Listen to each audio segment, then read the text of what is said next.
Guédiawaye maa ngi am mbégte gu mag a mag ci bi ma ñëwee fii fekk mobilisation bi nga xamante ne askanu Sénégal fépp fu ñu mën di nekk waaye rawatina fii ci Guédiawaye mobilisé wu nañu ànd ceeg bii yoon comme ministère maître d'œuvre ministère de l'Intérieur et de la Sécurité publique ci njiitalu général Jean-Baptiste Tine ak responsable ministère bi yëpp notamment police sapeur pompier ak ñeneen ñi nga xamante ne bootoo nañu ci ministère de l'Intérieur et de la Sécurité publique. Monsieur le ministre,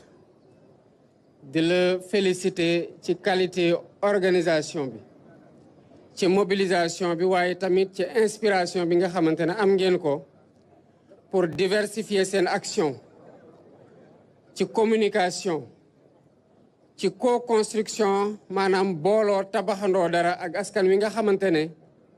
amul ay forces de défense et de sécurité yu jóge ci beneen askan ak ñi des ci askan wi ba saa suñu leen gisee ensemble mu mel ni jàmmarloo war a nekk démontré ngeen ne que Sénégal benn bopp la kenn mënu ko xar ñaar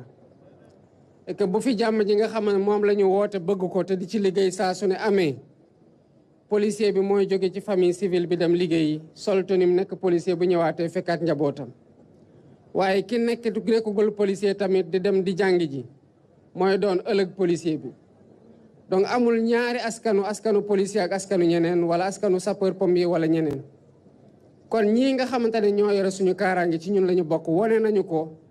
waaye boole ko tamit setal ñuy féliciter tamit les autorités municipales le maire de Guédiawaye ak yeneen maire commune Guédiawaye yëpp autorités administratives yi waaye ñëpp ñi nga xamante ne am nañu ndombol tànk jëlee ko ci askan wala ci réew mi ci ñi nga xamante ne ñoo booloo ŋànk bés bi pour que organisation bi mel nii. tey mooy 2e édition journée setal suñu réew ci année 2025 waaye mobilisation biñ ci gis ci diggante population yi ak force de défense et de sécurité yi ak communauté yëpp ba mu joxe résultat bii ñu fekkee défi bu du def lii parce que lii xam nañu ne mën nañ ko def bés xew que mu doon bés boo xamante ne xew la ci famille dëkkandoo yi ñëw jàppale raxas bale setal loolu yàgg nañ ko def gàmmu jot ñu mobiliser wu taalibe yi dem ci kër sëriñ yi wala foo xamante ne foofu la ñuy defee gàmmu gi defar yàgg nañ ko def ASC yàgg nañ ko def communauté yëpp yàgg nañ ko def défi bu ñu am ci suñu jamono mooy naka lañ koy wéyalee ndax ñun sénégalais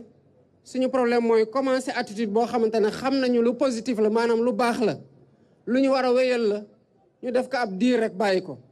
te saa yuñ ko bàyyee mu dabaat ñu ci kanam mu mel ne dañuy nekk ci éternel recommencement suñu génération défim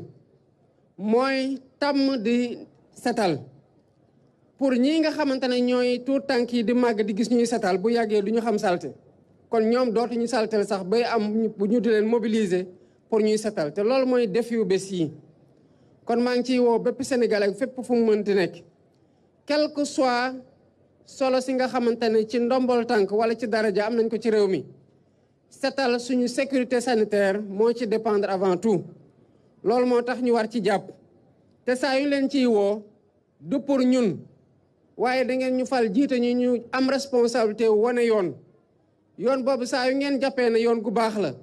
bu ngeen ko dee def jàppale ne seen bopp ngeen koy defal ndax su ma jógee fii li fiy set waa Guédiawaye lay setal waaye du doon ñi nga xamante ñoo nekk palais ndax rarement la ñuy évoluer ci sphère bi kon noonu la ko sénégalais yi yëpp war a jàppee ak fépp fu ñu mën di nekk kon ci prochaine journée bi concept setal suñu réew dina jëlaat beneen dimension ñu ngi toog di observer benn pause boo xam ne pause weer la pour liggéeyaat ci conception boo xamante ne bu ñu ñëwaatee ci yeneen anam lañ koy defee mu gën a ñoŋ pour ñu assurer li nga xamante ne mooy wéyal boobu muy pérennité bi mais cela ne veut pas dire que setal dañ ciy jël vacances cela ne veut pas dire que lu ñu setaloon dañ ko war a bàyyi mu tilimaat non responsabilité wu setal ci ku ne la nekk ci saa yooyu dox ci mbedd mi ci saa yoo jolee sa mbalit xam foo ko war a yóbbu ba doo setal environnement ba doo saltel loolu du mës a am vacances du mës a am pause du mës a am congé kon ñu ngi leen di jaajëfal bu baax di encourager ñëpp ñu continuer ci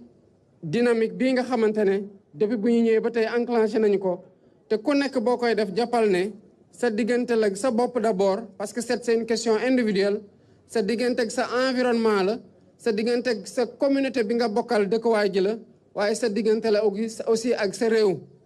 ndax saa yu ñu demee ci réew yoo xamante ne set nañu lu ñuy njëkk seetlu mooy réew mi set na te bu réew mi setee waa réew mi ñoo ko setal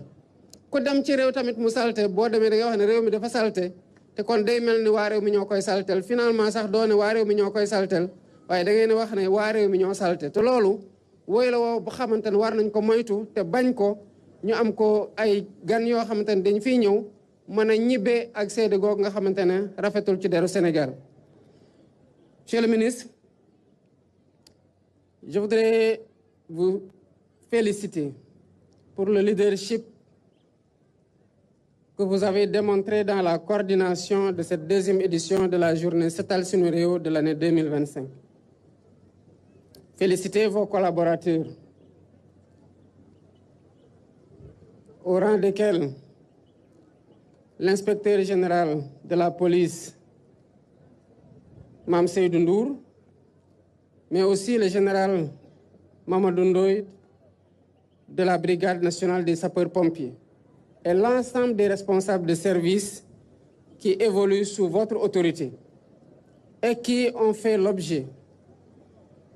et qui ont fait montre d'une solidarité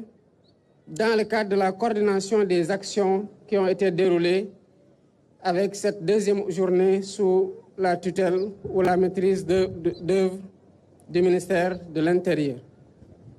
J'ai noté que vous avez fait preuve d'inspiration en diversifiant les actions qui ont été déroulées. Et je voudrais vous encourager à perpétuer cette dynamique qui réconcilie les forces de défense et de sécurité avec les populations qu'elles sont censées protéger. Et la police est en train de faire un remarquable travail dans ce sens, ainsi que la Brigade nationale des sapeurs-pompiers et l'ensemble de vos services. Il est important que nous nous rappelions qu'il n'y a pas les forces de défense et de sécurité d'un côté et les populations de l'autre. Les forces de défense et de sécurité proviennent des familles. Et parmi ces familles, il y a des enfants qui vont grandir et qui seront plus tard incorporés dans les services des forces de défense et de sécurité. Donc, il n'y a pas de segmentation ni de différence, encore moins d'antagonisme à noter ou à entretenir entre les forces de défense et de sécurité et les populations. Je le répète, elles sont censées protéger